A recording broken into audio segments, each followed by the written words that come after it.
محترم جناب پرنسپل صاحب، معزز سادہ کرام، مہمانان گرامی اور میرے عزیز ساتھیوں، السلام علیکم۔ آج مجھے جس عنوان پر لفظ کرنے کا موقع ملا ہے وہ ہے مسلمان اور عصر حاضر کے تقاضے۔ ہر لحظہ ہے مومن کی نئی شان نئی آن، ہر لحظہ ہے مومن کی نئی شان نئی آن،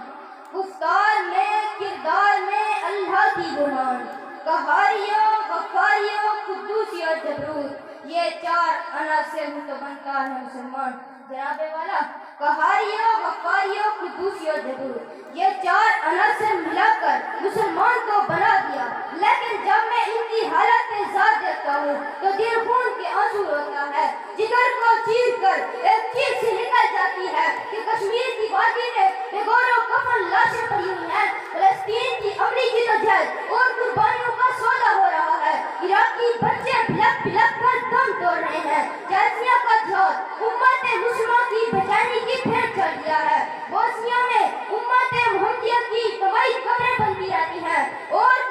اب برما کے مسلمان مدد کے لیے چیخ چیخ کر پکار رہے ہیں، مگر آج کا مسلمان تو کیوں خاموش ہے؟ تیرا شرازہ کیوں دکھائی گیا؟ افسوس سچ افسوس، سرفروشی کے سلے میں تنکا جوڑ کر،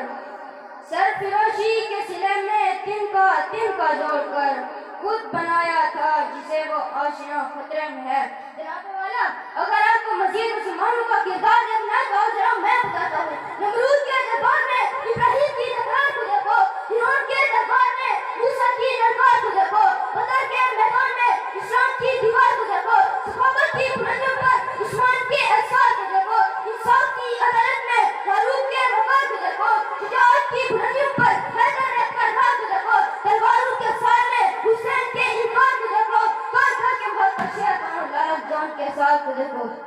فنا فی اللہ کی تہ میں بقا کا راز مضمر ہے، فنا فی اللہ کی تہ میں بقا کا راز مضمر ہے، جسے مرنا نہیں آتا اسے جینا نہیں آتا، جسے مرنا نہیں آتا اسے جینا نہیں آتا۔